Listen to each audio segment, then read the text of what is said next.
என்ன என்ன நீங்க சாப்பிட்டுருக்கீங்கல்ல, எப்படி இருக்கும் சொல்லுங்க, அப்பதான் அவங்களுக்குலாம் தெரியும் ஆடியன்ஸ்க்கு. எனக்கு கத்திரிக்காய் சட்னியே பிடிக்காதுங்க. பாவி மனுஷா. பிரியாணி சட்டி சுட்டுருச்சுப்பா.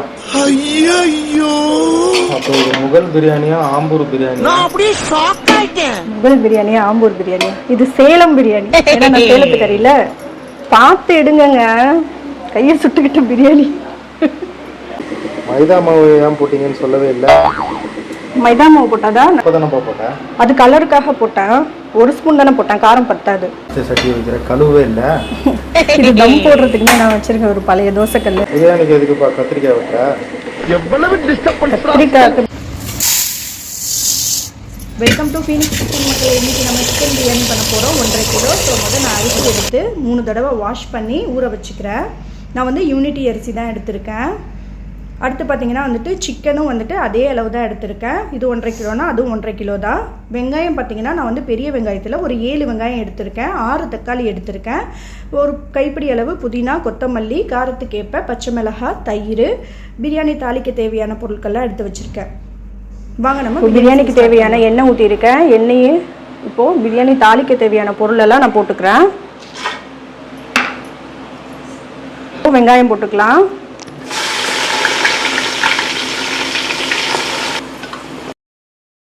வெங்காயம் வதங்க லேட் ஆகுங்க. அதுக்குள்ளே நான் அந்த சிக்கன் 65 மசாலா போட்டுக்கிறேன். இதில் உப்பு, இஞ்சி பூண்டு பேஸ்ட்டு, மிளகாய்த்தூள், மல்லித்தூள் கொஞ்சம், அடுத்து பார்த்திங்கன்னா பெப்பரு, மஞ்சத்தூள் கொஞ்சமாக கார்ன்ஃப்ளவர் மாவு கொஞ்சம், மைதா மாவு. மைதா மாவு ஏன் போட்டிங்கன்னு சொல்லவே இல்லை.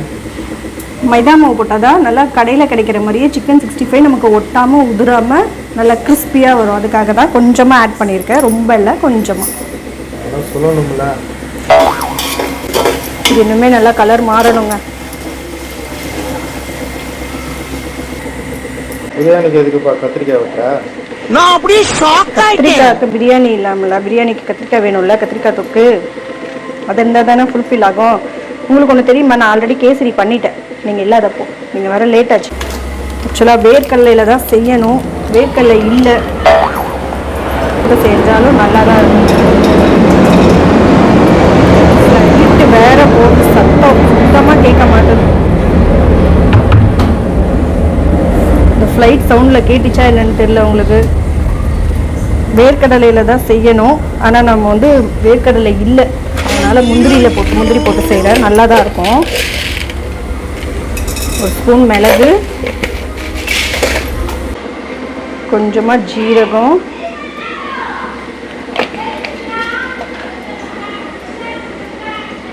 எள்ளு சேர்த்துக்கோங்க. எள்ளு வெள்ளை எல்லாம் சேர்த்துக்கோங்க. எங்கிட்ட கருப்பு தான் இருக்குது, ஸோ நான் கருப்பு சேர்த்துக்கிறேன்.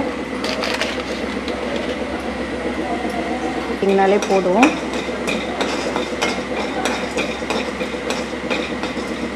லைட்டாக ரோஸ்ட் பண்ணிவிட்டு அரைச்சி எடுத்துருங்க, அவ்வளோதான். நான் இந்த அளவுக்கு புளி எடுத்திருக்கேன். பார்த்திங்கன்னா சின்ன சைஸ் தான். இந்த அளவுக்கு புளி எடுத்திருக்கேன். கத்திரிக்காய்க்காக தண்ணி ஊற்றி ஊற வச்சிடலாம்.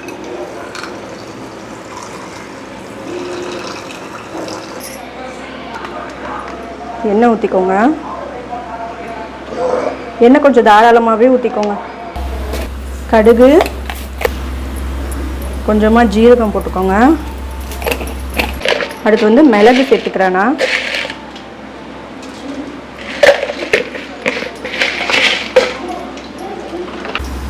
இப்போது ஒரே ஒரு பெரிய வெங்காயம் மட்டும் நான் வெட்டி வச்சுருக்கேன், அதை சேர்த்துக்கிறேன். ஒரு வெங்காயம் போட்டிங்கன்னா போதும்.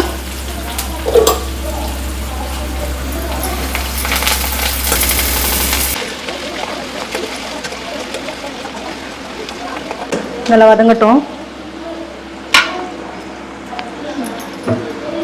அவ்வளோதான். இப்போ நம்ம கத்திரிக்காய் போட்டுக்கலாம். தக்காளியெலாம் இதுக்கு போடக்கூடாது.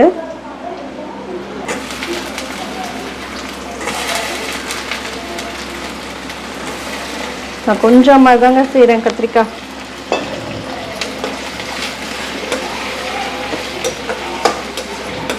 ஸோ கத்திரிக்காய் போட்டுக்கோங்க. கத்திரிக்காய் போட்டுட்டு கத்திரிக்காய் வேக தேவையான உப்பும் சேர்த்துக்கலாம். நான் கொஞ்சமாக உப்பு சேர்த்துக்கிறேன், ஒரு அரை ஸ்பூன் உப்பு சேர்த்துக்கிறேன்.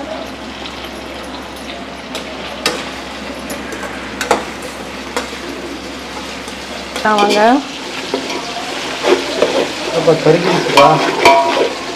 கலர் மாறி வருது, கருகலை. இந்த கலருக்கு தான் வரணும். எல்லா வெங்காயமும் இந்த கலர் தான்.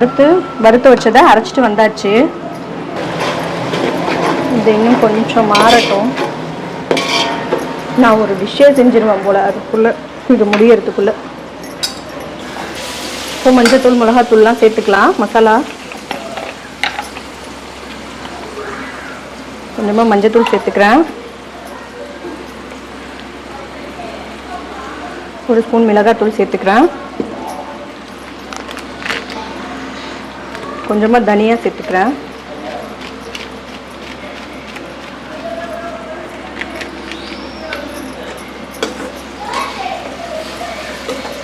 தண்ணி பிடிங்க.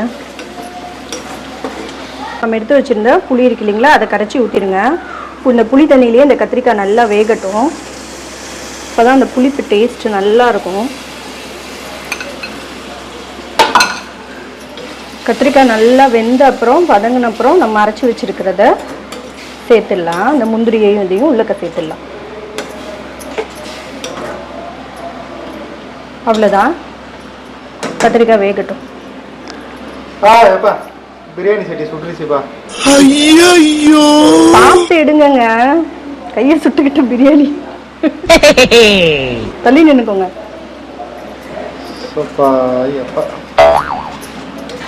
சாப்பிடும் போது நல்லா இருக்கும்ல, அது வேகட்டும். இப்போ நம்ம பிரியாணியை பார்த்துருவோமா? அவ்வளோதான், போதும். இந்த ஸ்டேஜில் நம்ம மற்ற பொருளெல்லாம் இறக்கிடலாம். போதும், இந்த கலர் போதும். இப்போ முதல் வேலையாக நான் என்ன பண்ணுறேன்னா, ஒரு ஸ்பூன் மட்டும் மிளகாத்தூள் சேர்த்துக்கிறேன். எதுக்காக இந்த ஸ்டேஜ்லேயே சேர்க்குறேன்னா, அப்போ தான் நமக்கு பிரியாணிக்கு நல்ல கலர் கிடைக்கும். நான் கேசரி பவுடர்லாம் போட மாட்டேங்க, அதனால் இதை தான் சேர்த்துப்பேன்.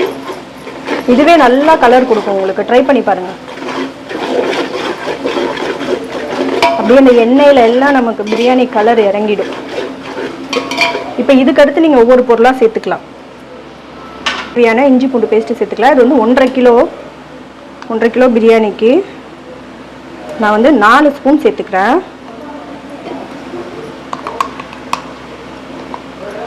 பிரியாணிக்கு வந்து ஃப்ரெஷ்ஷாக அரைச்சி சேர்க்குற இஞ்சி பூண்டு செஞ்சு பாருங்களேன், நல்ல டேஸ்ட்டாக இருக்கும். அந்த அன்னைக்கு பிரியாணியே நல்ல ஃப்ளேவராக இருக்கும். அதுக்காக மட்டும் கொஞ்சமாவது அரைச்சி சேர்த்துருங்க. நான் வந்து 4லேருந்து 5 ஸ்பூன் போட்டிருக்கேங்க, போதும். அதுவே அதுவும் ஃப்ரெஷ்ஷாக வேறு இருக்கு இல்லைங்களா, நல்லாவே கம கம கம கமன்னு இருக்கும் பிரியாணி. கிண்டிக்கலாம்.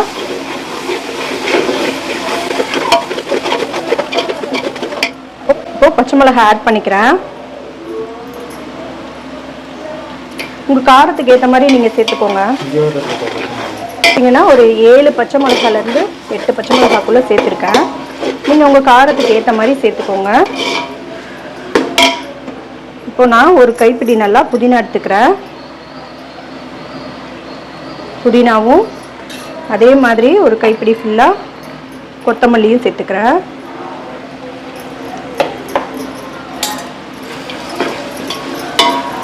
அடுப்பு பிடிக்கிற மாதிரி இருந்துச்சுன்னா நீங்கள் சிம்மில் வச்சுக்கோங்க மசாலா போடும் போதெல்லாம். அப்போ நம்ம பிரியாணி டேஸ்ட் மாறிடும், பிடிச்ச மாதிரி ஆகிடும்.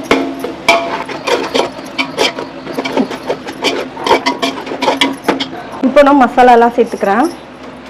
மிளகாத்தூள் அப்போ தானே போட்டேன், அது கலருக்காக போட்டேன். 1 ஸ்பூன் தானே போட்டேன், காரம் பத்தாது. இப்போ நான் காரத்துக்காக சேர்த்துக்கிறேன்.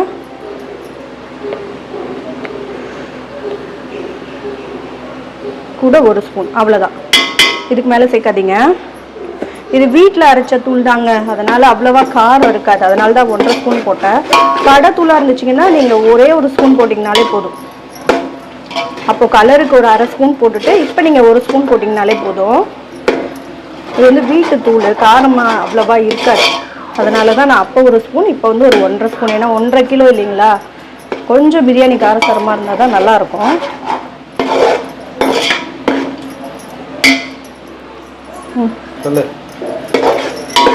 அவ்வளோதாங்க, நல்லா மிளகாத்தூள்லாம் போட்டு எண்ணெய் பிரிஞ்சு வந்துடுச்சு. இந்த ஸ்டேஜில் நீங்கள் பிரியாணி மசாலா வேணும்னா நீங்கள் ஆட் பண்ணிக்கலாம். இந்த கடையில் விற்கிது இல்லைங்களா, அந்த இன்ஸ்டன்ட் பிரியாணி மசாலா வேணுனாலும் ஆட் பண்ணிக்கலாம்.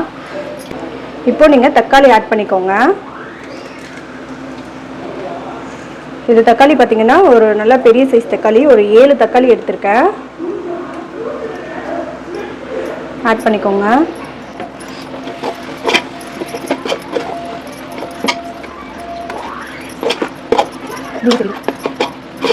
போதும், அது இதாகட்டும். இப்போ பார்த்தீங்கன்னா நம்மளோட கத்திரிக்காய்லாம் பாருங்கள் நல்லா வெந்து எண்ணெய் பிரிஞ்சு வந்திருக்கு. அவ்வளோதான். இந்த ஸ்டேஜில் நீங்கள் உப்புலாம் செக் பண்ணிக்கோங்க. செக் பண்ணிவிட்டு நம்ம அரைச்சி வச்சிடணும் இல்லைங்களா இந்த முந்திரி இதெல்லாம், அதை நான் இப்போ ஆட் பண்ணிக்கிறேன். ஊற்றி அலசி ஊற்றிக்கிறேன்.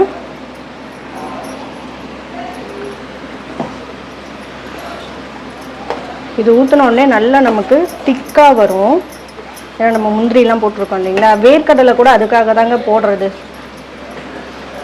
முந்திரி போட்டு செஞ்சால் இன்னுமே நல்ல ஃப்ளேவராக இருக்கும், உங்களுக்கு நல்ல டேஸ்ட்டாக இருக்கும். ட்ரை பண்ணி பாருங்கள். நீங்கள் சாப்பிட்ருக்கீங்கல்ல, எப்படி இருக்கும் இது சொல்லுங்கள், அப்போ தான் அவங்களுக்குலாம் தெரியும் ஆடியன்ஸ்க்கு. எனக்கு கத்திரிக்காய் சட்னியே பிடிக்காதுங்க. அட பாவி மனுஷா. ஒரு சில பேருக்கு கத்திரிக்காய் சட்னி பிடிக்கும், ஒரு சில பேருக்கு பிடிக்காது. சரி, நான் எப்படி இருக்குன்னு கேட்டால் ஒன்று நல்லா இருக்குது நல்லா இல்லைன்னு சொல்லணும். சில பேர் கல்யாண சாப்பாடு இலையில கத்திரிக்காய் சட்னி அப்படியே வச்சுருவாங்க. நானும் அப்படி இல்லைங்க, நல்ல பிரியாணியோட பொழைச்சி அடிச்சிருவேன். நல்ல டேஸ்ட்டாக இருக்கும், எனக்கு ரொம்ப பிடிக்கும். கொஞ்சம் எண்ணெய் எல்லாம் பிரிஞ்சு வரும் பாருங்கள் கொஞ்சம் நேரத்தில். பார்க்கவே சும்மா செம்ம டக்கராக இருக்கும். புள்ளி அவ்வளோதான். அடி பிடிக்காமல் நல்லா கிண்டுங்க. இப்போ கொஞ்சமாக மஞ்சத்தூள் சேர்த்துட்டு நம்மளோட தக்காளிலாம் நல்லா வதங்கி வந்துருச்சு பாருங்கள். அவ்வளோதான். இப்போ இந்த ஸ்டேஜில் நம்ம கறி ஆட் பண்ணிடலாம். எடுத்து வச்சுருக்க சிக்கன் ஆட் பண்ணிக்கிறேன்.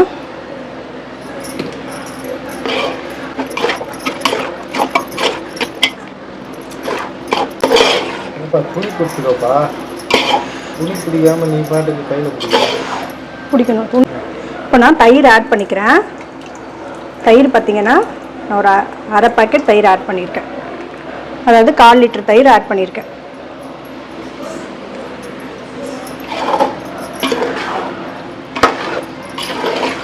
தயிர் ஆட் பண்ணி நல்லா கிண்டிக்கோங்க. ஏன்னா அந்த கட்டிலாம் இதாகணும்.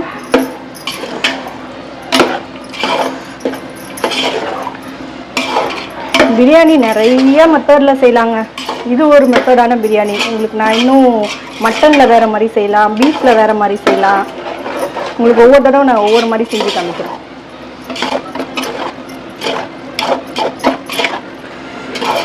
அவ்வளோதான். இப்போ தயிர்லாம் நல்லாவே கரைஞ்சிருச்சு. சிக்கனை போட்டு ரொம்ப கிண்ட வேணாம். அப்போ இது முகல் பிரியாணியா ஆம்பூர் பிரியாணியா?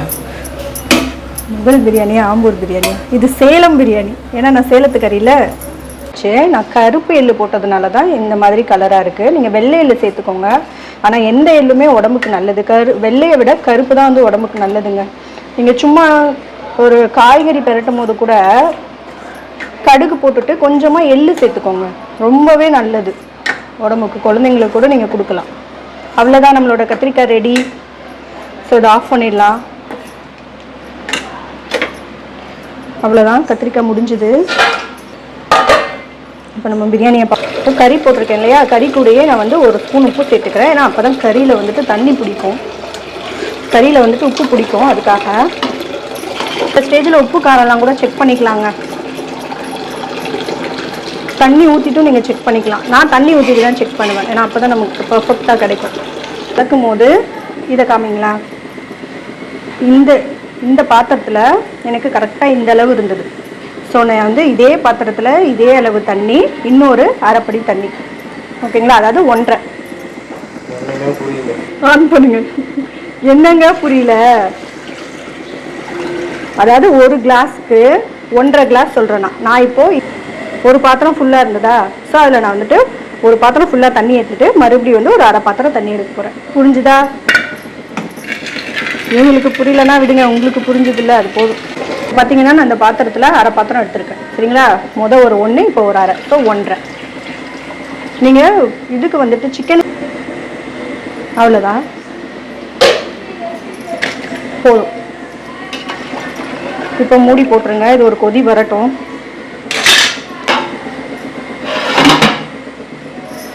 கொதி வரட்டும். கட் பண்ணு. இது வந்து நான் யூனிட்டி அரிசி தான் எடுத்திருக்கேன், 1.5 கிலோ. தண்ணிலாம் நல்லா வடித்து வச்சுட்டேன் பாருங்கள், சுத்தமாக தண்ணி இல்லை. இப்போது இது கொதித்த உடனே நம்ம பிரியாணியில் சேர்த்துடலாம். இப்போ ஒரு சட்டி எடுத்து கொண்டு வச்சிருக்கா 65க்கு.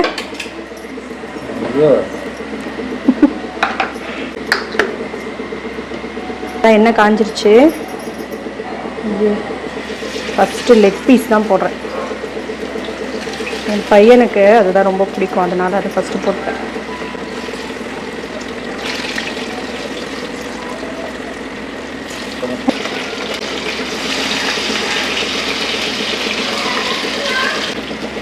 நம்மளோட சிக்கன் 65 திருப்பி போட்டாச்சு பாருங்கள்.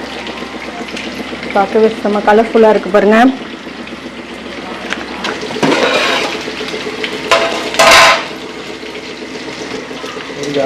கொதிக்க ஆரம்பிக்குது. இன்னும் நல்லா கொதிச்ச உடனே அரிசியை போட்டுற வேண்டியதுதான்.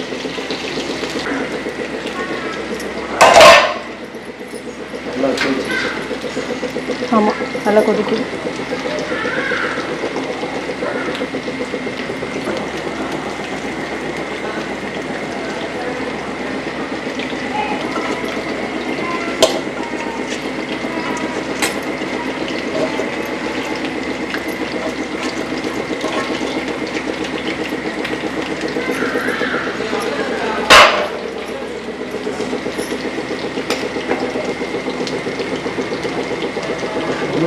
ரொம்ப கிண்டாதீங்க, அரிசியை போட்டு ரொம்ப கிண்டாதீங்க. நான் அரிசி போட்டாச்சு.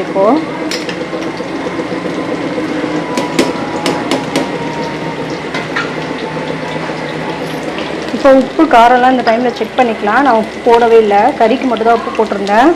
ஸோ உப்பு போட்டுக்கிறேன். இப்போ நான் வந்து ஒரு 1.5 ஸ்பூன் கிட்ட உப்பு போட்டுக்கிறேன். உப்பு போட்டு நல்லா கிண்டிக்கோங்க. உப்பு போட்டு நல்லா கிண்டிக்கோங்க. போதுமா?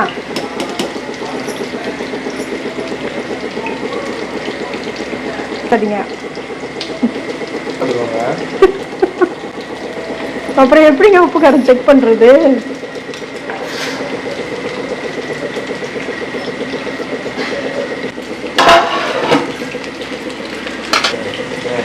தயிர் சட்னிக்கு ரெடி பண்ணிக்கிறேன்.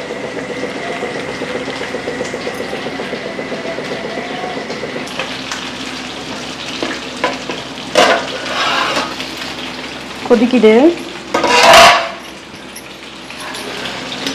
நீங்கள் பிரியாணி தம் போடுறதுல தாங்க பிரியாணியோட டேஸ்ட்டும் இருக்குது, அதோட ஃப்ளேவர்லேருந்து எல்லாமே இருக்குது. ஸோ கரெக்டான பதத்தில் தம் போடுங்க. நான் உங்களுக்கு இன்னைக்கு கரெக்டாக பர்ஃபெக்டாக செஞ்சு காட்டுறேன் பாருங்கள்.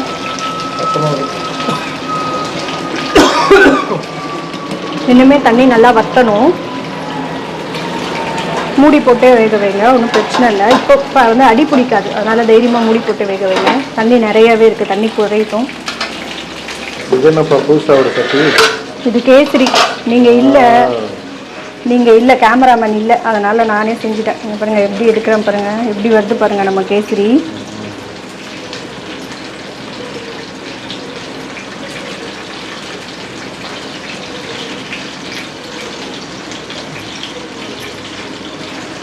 எப்படி எப்படி வருது பாருங்கள், நல்லா அப்படியே ஐஸ்கிரீம் மாதிரி கேசரி. பார்க்கவே செம்மையாக இருக்குங்களா?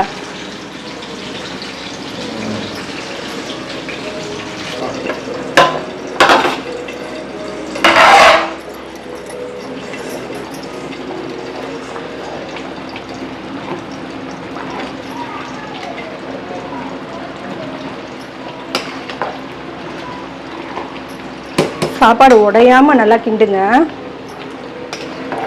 லைட்டாக இப்படி இப்படி பண்ணி கிண்டிங்கனாலே போதும் உள்ளே விட்டு. ஏன்னா அடியில் வந்து சாப்பாடு பிடிக்காமல் இருக்கணும், நம்ம அதுக்காக தான் அடி வரைக்கும் விட்டு கிண்டுறது. ரொம்ப கிண்டிக்கிட்டே இருந்தோம்னாலும் சாப்பாடு குழஞ்சிருங்க. குழஞ்சிச்சின்னா அப்புறம் பிரியாணி நல்லா இருக்காது இல்லைங்களா? இன்னும் தம் போட பக்குவத்துக்கு வரலை. தண்ணி இனிமேல் வற்றணும். சட்டி வைக்கிற கழுவே இல்லை. இது தம் போடுறதுக்குமே நான் வச்சுருக்கேன் ஒரு பழைய தோசைக்கல். ஸோ தம் போட போகிறேன். இதை வந்து தம் போடுறதுக்காக இந்த தோசைக்கல் வச்சுருக்கேன் இன்னொரு அடுப்பில். நல்லாவே சூடாகட்டும். இங்கே வந்து தண்ணி இன்னும் கொஞ்சம் வற்றணும் நம்ம பிரியாணியில். தண்ணி வற்றினோடனே அந்த அடுப்பில் தூக்கி வச்சிட வேண்டியது தான் தம்மில். ஸோ அதுக்காக தான் அதை வச்சுருக்கேன். தோசைக்கல் சூடாகணுமேனு வச்சுருக்கேன். எவ்வளோ நேரம் இருக்கணும்? தம் ஒரு 10 to 15 மினிட்ஸ் இருந்துச்சுன்னா போதுங்க. ஒரு 15 நிமிஷம்.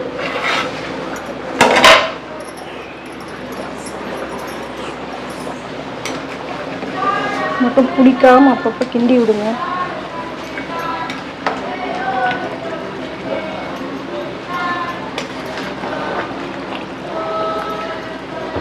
கீழே வச்சிடலாம். உங்களுக்கு பார்த்தீங்கன்னா தண்ணி ஜாஸ்தியாக இருக்க மாதிரி தான் இருக்கும். நான் அடியில் விட்டு கிண்டுறேன் பாருங்கள், தண்ணியே இல்லை. தெரியுதுங்களா இப்போ உங்களுக்கு? ஸோ இந்த மாதிரி ஸ்டேஜில் தம் போட்டுடணும்.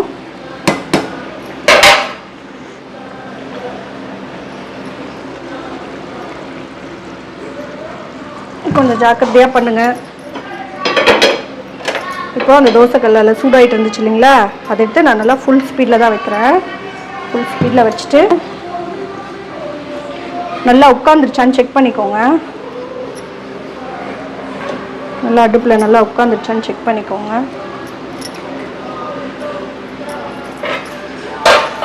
இப்போ உங்களுக்கு பிடிக்காது இந்த மாதிரி நீங்கள் வச்சிங்கன்னா அந்த இருக்கிற கொஞ்சம் நஞ்ச தண்ணியும் வந்து வற்றிடும். ஸோ ஒரு 5 நிமிஷம் அப்படியே விடுங்க பொறுமையாக. அதை இப்போ திறந்து பார்க்கலாம். அவ்வளோதான். இந்த ஸ்டேஜில் தம் போட்டு மூடிடலாம். நான் நல்லா அடி வரைக்கும் கிண்டுறேன் பாருங்கள், ஏன்னா அடியில் தான் பிடிச்சிரும் நமக்கு சாதம். இதுக்கு மேலே நல்லா ஒரு கைப்பிடி அளவு புதினாவும் கொத்தமல்லியும் சேர்த்துக்கிறேன். கலருக்கெலாம் நான் எதுவுமே கலக்கலைங்க, கேசரி பவுடர்லாம் போடலை. இதுவே நமக்கு நல்ல கலராக இருக்கும் பாருங்கள். செஞ்சு முடிச்சப்பறம் அடுப்பு இப்போ நான் கீழே பார்த்தீங்கன்னா ஃபுல்லில் தான் இருக்குது. சரிங்களா? ஒரு அவ்வளோதான் வச்சுட்டேன். தண்ணி பிடிச்சிருந்தேன் இல்லைங்களா இன்னொரு பாத்திரத்தில், அது தூக்கி மேலே வச்சுட்டு ஃபுல்லாக தம்மு போட்டு கப்புன்னு அடிச்சாச்சு. வெளியே வராத மாதிரி ஆவியை பிடிச்சாச்சு. அடுப்பு ஃபுல்லில் தான் இருக்குது. ஒரு 5 நிமிஷம் ஃபுல்லில் இருக்கட்டும்ங்க. ஒரு 5 நிமிஷம் ஃபுல்லில் இருந்ததுக்கப்புறமா நீங்கள் அப்படியே வச்சுட்டு ஆஃப் பண்ணிவிடுங்க. ஆஃப் பண்ணிவிட்டு ஒரு 10 நிமிஷம் அடுப்பில் இருந்துச்சுன்னா போதும். ஆனால் உங்களுக்கு ஆக்சுவலாக நல்ல பிரியாணி ஃப்ளேவராக கிடைக்கணும்னா நீங்கள் ஒரு 20 மினிட்ஸ் அந்த பிரியாணியை டிஸ்டர்பே பண்ணக்கூடாதுங்க. அடுப்பு ஆஃப் பண்ணிட்டீங்கன்னா ஒரு 20 மினிட்ஸ் அது பக்கத்துலேயே வராதிங்க. நல்லா சும்மா சூப்பராக கடையில் நம்ம கடையில் கிடைக்கிற மாதிரியே ஃப்ளேவராக கிடைக்கும் பிரியாணி. அவ்வளோதாங்க, நம்மளோட பிரியாணி ரெடி ஆகிடுச்சு. நான் ஆஃப் பண்ணி ஒரு 1/4 மணி நேரம் ஆகுது. டைம் ஆகிடுச்சிங்க, இல்லைன்னா இன்னும் கூட கொஞ்சம் நேரம் வைக்கலாம். நம்மளோட பிரியாணியை திறந்துடலாம். கிட்ட காட்டுங்க.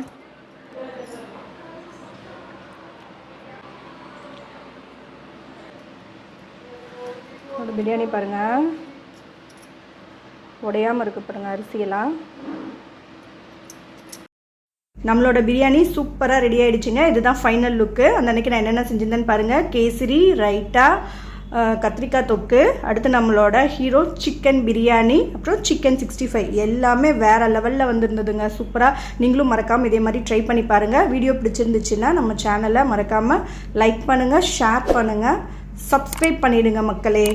இன்னொரு வீடியோவில் நம்ம பார்க்கலாம். தேங்க்யூ ஃபார் வாட்சிங்.